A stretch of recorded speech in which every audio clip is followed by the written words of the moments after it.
Ketika pendeta Tao mendengar biksu tua itu, hatinya bergetar dan dia memasang ekspresi serius. Tentu saja, tapi ada harta surgawi yang baru muncul yang terdaftar di gulungan roh segudang kekacauan. Selanjutnya, itu adalah harta surgawi yang dalam yang menempati peringkat 3 besar, pedang eksekusi surgawi yang mendalam. Benar, bahkan ada kemungkinan perang 100 ras meletus sebagai akibat dari itu. Pendeta Tao itu berbicara dengan bingung. Mengapa saudara Jinyu berbicara berputar-putar? Bagaimana itu terkait dengan apa yang kita bicarakan? Bukankah berbagai ras takut terseret ke dalam perang ini? Pria tua itu perlahan berkata, takut terseret. Sekarang setelah masalah ini muncul, ras apa yang tidak terseret? Sesuai dengan kemunculan harta surgawi yang mendalam di masa lalu, itu akan memicu badai darah sebelum dapat terbentuk. Ras yang akan mendapatkan harta itu pada akhirnya dapat menguduskannya untuk menarik keberadaan tingkat roh sejati untuk melindungi klan mereka, dan mengubahnya menjadi ras terkuat di alam roh. Eksistensi tingkat roh sejati ini lebih unggul dari dewa dari alam abadi sejati. Tentu saja sebelum roh sejati yang kuat muncul, suku yang bersangkutan harus melindunginya. Jika tidak, itu hanya akan disita oleh orang lain jika ras yang memperoleh harta ini lemah. Pendeta Tao itu tidak mengerti biksu itu, tetapi dia tidak menyelanya. Biksu itu berhenti sejenak dan kemudian melanjutkan. Dengan kekuatan kita, sulit untuk memprediksi suku mana yang akan menerima harta karun surgawi yang mendalam. Namun, iblis memiliki kultivator integrasi tubuh yang memiliki beberapa kemampuan kenabian. Karena mereka sadar bahwa mereka tidak memiliki kesempatan untuk selamat dari kesengsaraan berikutnya, mereka mengaktifkan potensi mereka dan menggunakan kekuatan sihir hidup mereka untuk mengetahui keberadaan harta berikutnya. Jadi mereka tahu pedang eksekusi surgawi yang mendalam akan muncul di bagian barat laut dari apa yang dikenal manusia sebagai benua Feng Yuan.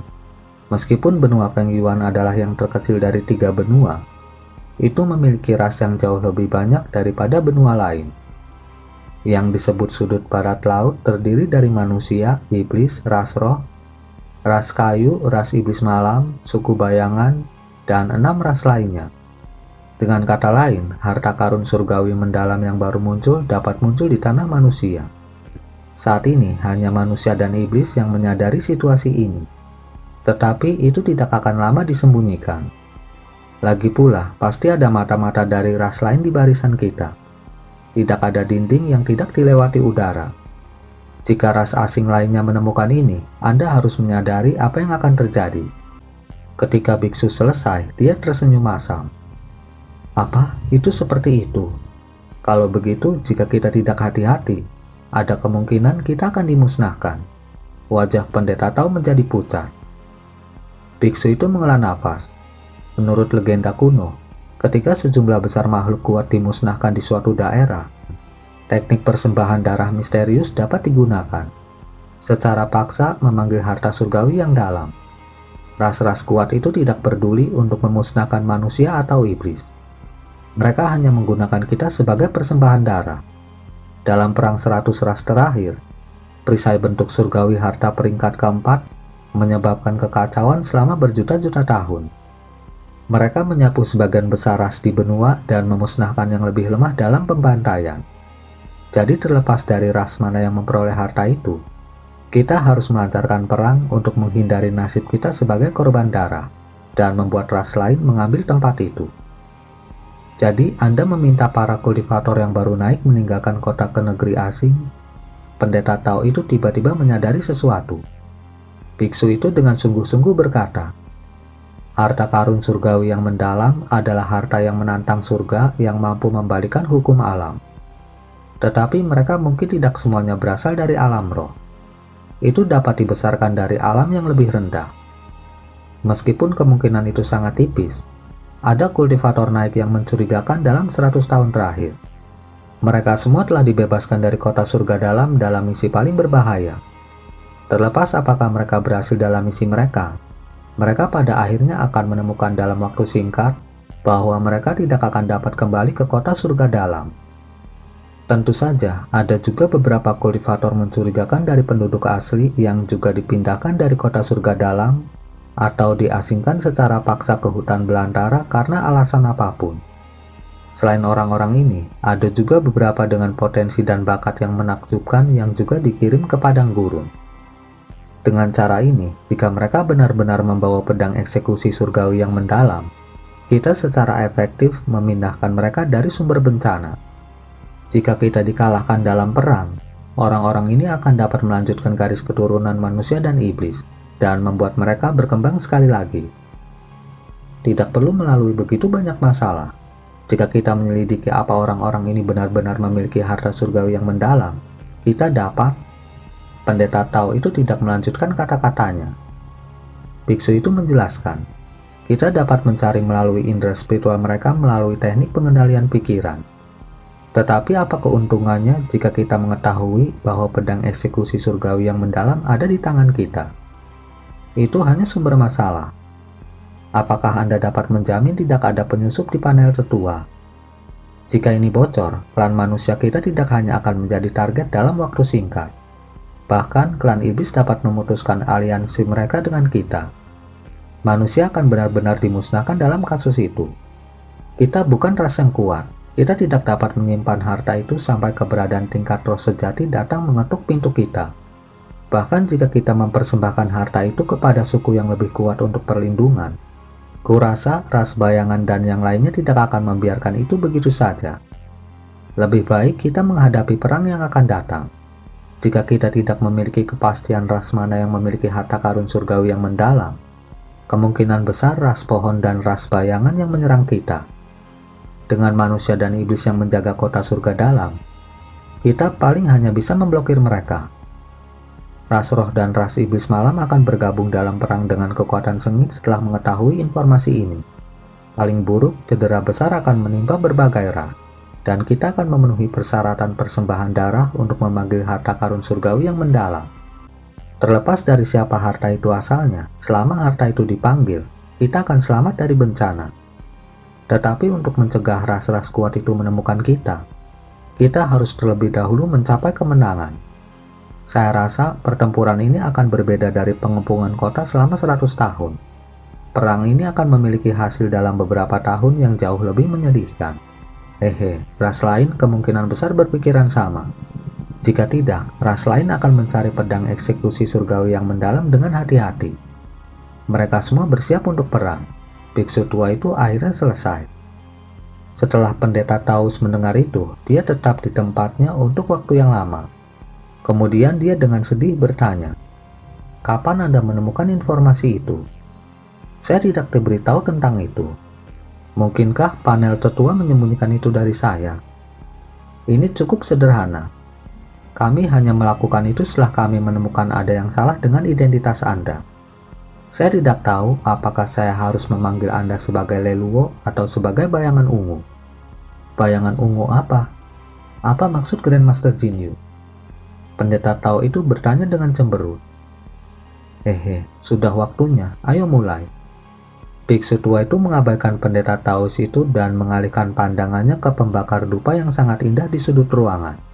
Tongkat dupa dibakar di tengah jalan. "Ini tentang waktu, jangan bilang dupanya." Cahaya ungu memancar dari mata pendeta Tao dan wajahnya sangat berubah. Pada saat yang hampir bersamaan, bayangan ungu keluar dari tubuh pendeta Tao dan menerkam biksu tua itu. Biksu itu tetap diam di kursinya dan dia menyapu lengan bajunya. Ledakan terdengar dan cahaya keemasan menyala. Serangkaian teks Buddha melayang di udara. Bayangan ungu menghantam dinding seolah terkena serangan berkekuatan besar. Segera setelah itu, tubuhnya bergetar hebat dan berubah menjadi bola, tidak mampu melakukan tindakan lebih lanjut. Pada saat itu, dinding bersinar dengan cahaya biru dan mangkuk batu giok biru tiba-tiba muncul. Itu membentuk keluar dan meludahkan kabut biru, langsung mengambil bayangan ungu ke dalamnya. Tidak buruk, dupa empat roh layak mendapatkan reputasinya dalam menahan suku bayangan. Itu bahkan menahan bayangan ungu. Cahaya putih melintas dari dinding untuk mengungkapkan seorang sarjana paruh baya. Dia mengenakan jubah putih dan memiliki ekspresi santai. "Saudara Tianyuan, terima kasih banyak atas dupa empat roh Anda. Jika tidak, akan sulit untuk berurusan dengan makhluk jahat ini." Biksu itu memandang cendekiawan itu dan berdiri, memberi hormat padanya. Grandmaster Jinyu terlalu memujiku. Saya kebetulan menumbuhkan kemampuan baru yang memungkinkan saya untuk mengetahui bahwa Leluo dirasuki. Sangat disayangkan seorang bakat jenius seperti Leluo telah menemui ajalnya. Sarjana itu melirik tubuh pendeta Taois dan menghela nafas. Kehidupan dari tubuh yang kerasukan segera memudar dan dagingnya menjadi layu. Biksu itu dengan lembut melantunkan nyanyian Buddhis dengan sedikit kesedihan di wajahnya. Segera setelah itu, dia menjentikan jarinya dan nyala api keemasan keluar dari jarinya. Tiba-tiba, tubuh Leluo lenyap dalam nyala api emas. Menurut konvensi umum, meskipun bayangan ungu memiliki kekuatan yang setara dengan seorang kultivator tahap integrasi tubuh, dengan kemampuan Leluo seharusnya tidak mudah baginya untuk dirasuki. Sepertinya teman lama saya dirasuki ketika dia melakukan perjalanan ke hutan belantara 100 tahun yang lalu. Bayangan ungu itu sangat licik dan menyembunyikan penyamarannya selama bertahun-tahun ketika dia kembali ke kota. Jika bukan karena indera penguasa suci yang tajam, aku khawatir kita masih akan tertipu. Makhluk jahat itu berpikir untuk mengumpulkan semua kultivator yang naik dan mengirim mereka ke kehancuran dengan kedok perlindungan. Pria paruh baya yang muncul adalah master terkenal dari kota asal surgawi, penguasa suci Tian Yuan. Penguasa suci dengan anggun tersenyum dan berkata, "Namun selama beberapa tahun terakhir, teman-teman lama saya terlalu menyukai kultivator asli. Tidak heran para kultivator yang naik menjadi kesal." Wajah biksu itu berubah cemberut. "Saya selalu berada dalam kultivasi terpencil selama beberapa tahun terakhir dan mengabaikan masalah itu. Sekarang musuh besar telah muncul. Tidak diketahui berapa banyak informasi yang bocor setelah tubuh rekan Daois Leluo dirasuki. Pertahanan dan batasan kota surga dalam harus diubah." Ini memang masalah penting yang membutuhkan diskusi ekstensif antara anggota panel tetua. Bayangan ungu ini tahu sedikit. Anda dapat menginterogasinya lebih dalam, Master Jinyu. Sarjana paruh baya itu mengangguk sebelum melemparkan mangkuk giok di tangannya ke udara. "Terima kasih, penguasa suci. Sangat disayangkan orang-orang yang dikerahkan ke wilayah ras asing kemungkinan besar semuanya sudah jatuh." Biksu tua itu menangkap mangkuk batu giok dengan ekspresi sedih di wajahnya. "Pengorbanan mereka diperlukan untuk mencegah musuh mengetahui apa yang kita lakukan. Suku bayangan kemungkinan besar akan menyerang mereka di sepanjang jalan. Dan kita hanya bisa berharap mereka akan cukup beruntung untuk melarikan diri hidup-hidup. Namun, apakah yang Anda katakan sebelumnya benar, Tuan Jinyu? Apakah benar para kultivator yang naik di abad yang lalu dapat memiliki pedang tebasan roh surgawi yang mendalam itu?" Penguasa suci Yuan bertanya. "Tentu saja tidak, saya hanya berbohong. Itu karena saya tidak ingin membuang waktu lagi. Setelah harta roh surgawi yang mendalam terbentuk di satu dunia, itu dapat dibawa ke dunia lain sebelum pencapaian kehendak hidup. Namun jika harta ini diambil dari dunia asalnya sebelum mencapai kehendak hidup, itu akan kehilangan kesempatan untuk melakukannya di masa depan. Harta roh surgawi yang mendalam tanpa keinginan hidup tidak terlalu berguna. Dan tidak mungkin mereka akan muncul di gulungan roh segudang kekacauan," jawab biksu tua itu dengan senyum tipis. "Saya mengerti, seperti yang diharapkan. Anda benar-benar ahli terkemuka dalam harta surgawi yang mendalam, Tuan Jinyu." Cendekiawan paruh baya itu tersenyum tipis, dan tidak mungkin untuk mengatakan apakah dia benar-benar percaya pada biksu tua itu atau tidak. Kembali ke Hanli. Hanli secara alami tidak menyadari fakta bahwa begitu banyak perubahan akan terjadi pada misi yang dia jalani. Saat ini, dia dan 4 orang lainnya sedang mengitari awan putih, terlibat dalam pembunuhan kejam terhadap burung-burung aneh dan binatang buas kuno di sana. Masing-masing dan setiap burung aneh ini berukuran sekitar 10 kaki dan memiliki 4 sayap. Tubuh mereka seperti versi tubuh kelelawar yang diperbesar. Namun mereka memiliki kepala kambing gunung. Sepasang tanduk mereka melengkung ke belakang. Dan ketika mereka membuka mulut, taring tajam di dalamnya menghadirkan pemandangan yang cukup menakutkan untuk dilihat. Ada beberapa ratus burung. Dan saat mereka mengepakkan sayapnya, hembusan angin kelabu akan tersapu. Mereka juga bisa meledakkan busur petir yang setebal mangkuk besar dari mulut mereka. Dan kekuatan individu mereka tidak kalah dengan rata-rata kultivator formasi inti. Selain itu, semua burung ini memiliki sepasang cakar logam hitam. Jadi mereka berbahaya bahkan dalam pertempuran jarak dekat. Jika seorang kultivator transformasi dewa normal bertemu dengan kawanan besar burung aneh ini, mereka mungkin akan menghindarinya untuk menghindari masalah. Namun dalam kelompok 5 Handi, ada keturunan langsung dari keluarga roh sejati, kultivator iblis tahap metamorfosis dari 7 subspesies iblis utama, serta orang aneh seperti Handi. Dengan demikian, mereka dapat dengan mudah melindungi perahu awan saat terlibat dalam pembantaian sepihak dari burung-burung ganas ini. Pria muda dengan tahi lalat merah itu membuat segel tangan, memanipulasi 2 garis cahaya putih yang panjangnya lebih dari 100 kaki untuk sepenuhnya menutupi area seluas lebih dari 1000 kaki di depannya. Bentuk sebenarnya dari garis-garis cahaya putih ini pastilah semacam senjata yang sangat tajam, karena mereka mampu membelah angin, kilat, dan burung tanpa pengecualian. Sementara itu, wanita muda bergaun hitam itu berada di dalam bola api hitam yang membara. Dia tampaknya tidak mengeluarkan kemampuan apapun dan hanya melayang dengan tenang di udara. Tetapi semua angin dan kilat yang menyambarnya menghilang tanpa bisa menggoresnya sedikit pun. Setiap burung yang berani menyerangnya juga segera menjadi abu begitu mereka bersentuhan, bahkan dengan gumpalan kecil api hitam itu.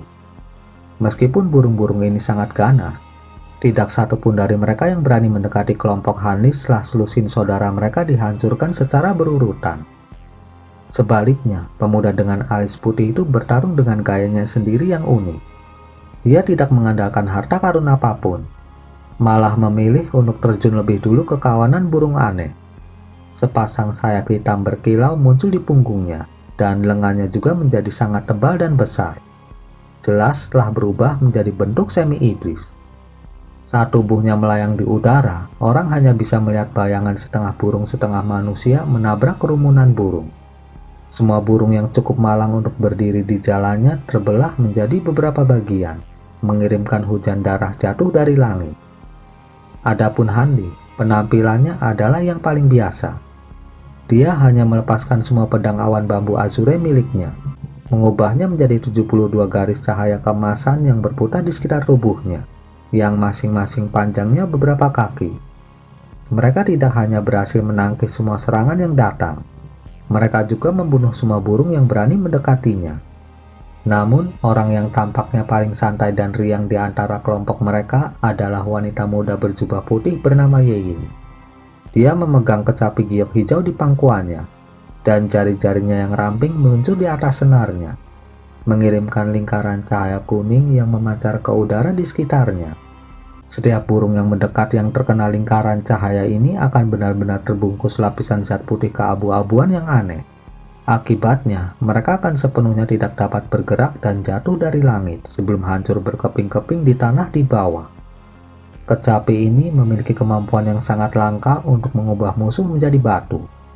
Meskipun tidak satu pun dari kelimanya yang mengeluarkan kemampuan atau harta mereka yang paling kuat, mereka masih membunuh kawanan burung aneh ini dalam waktu 5 menit yang singkat.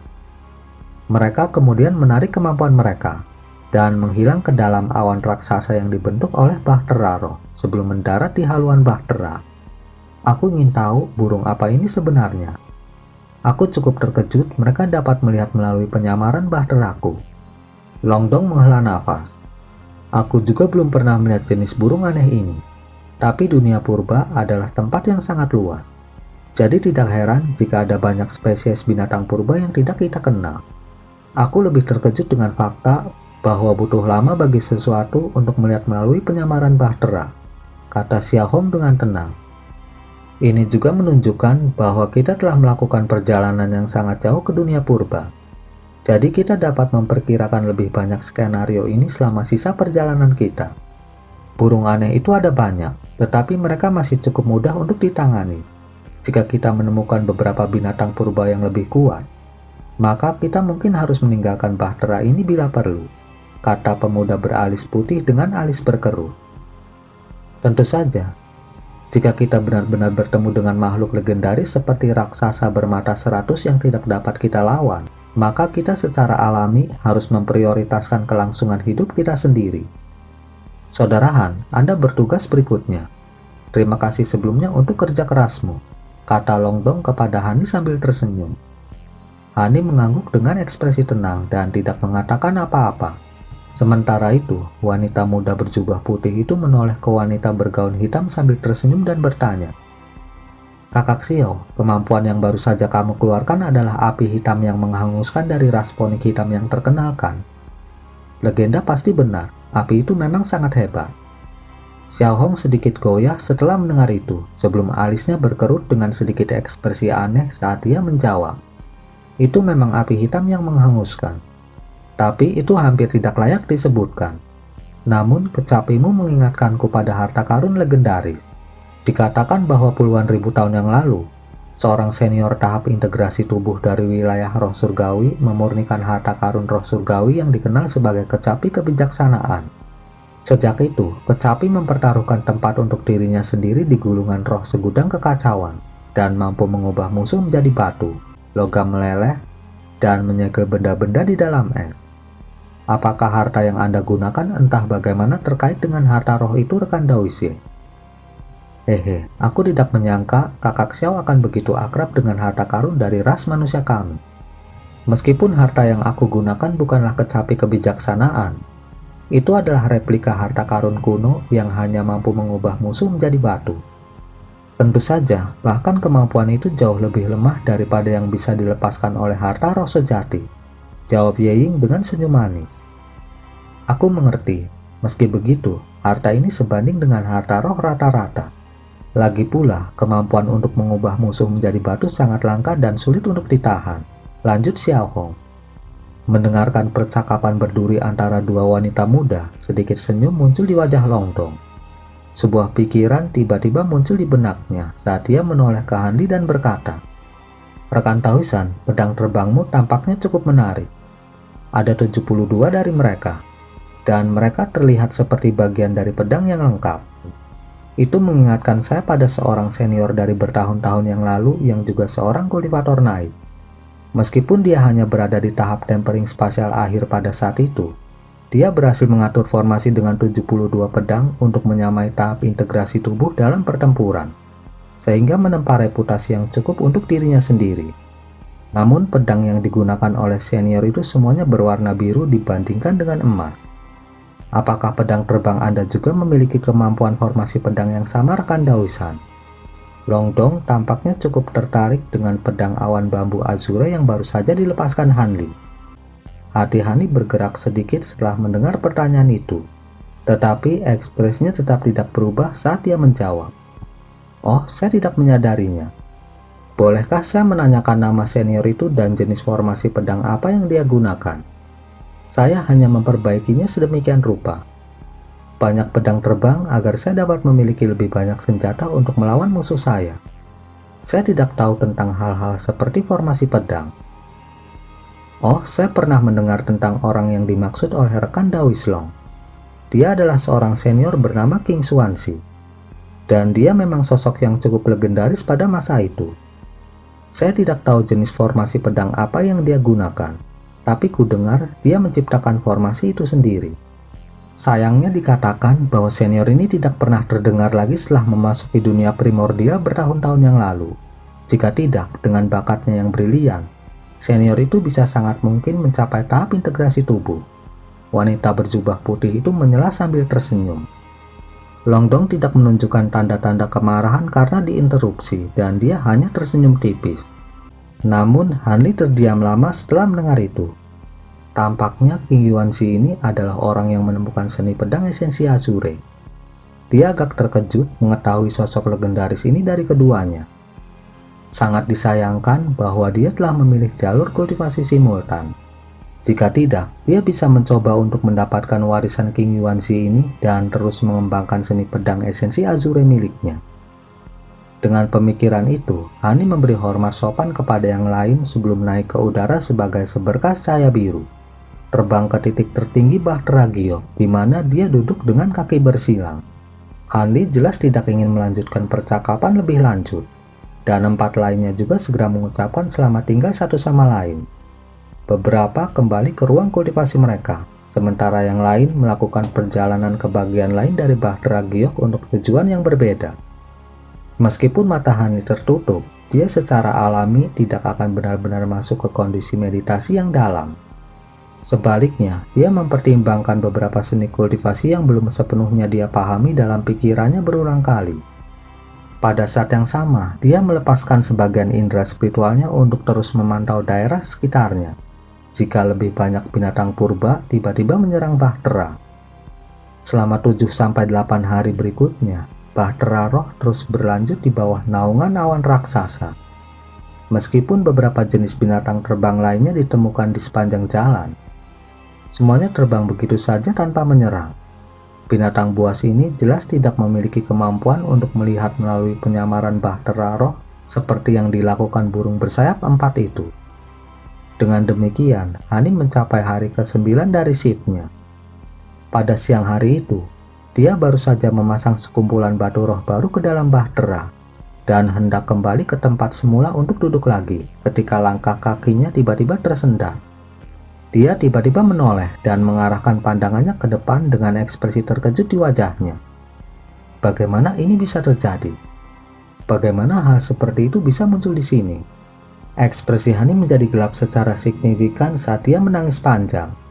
Meskipun tidak terlalu keras, itu cukup untuk mengingatkan 4 anggota kelompok lainnya. Beberapa saat kemudian, beberapa garis cahaya melesat dari berbagai lokasi di Bahtera sebelum terbang ke Hanli. Apa yang terjadi? Mengapa Anda memanggil kami saudara Han? Apakah kita menghadapi bahaya?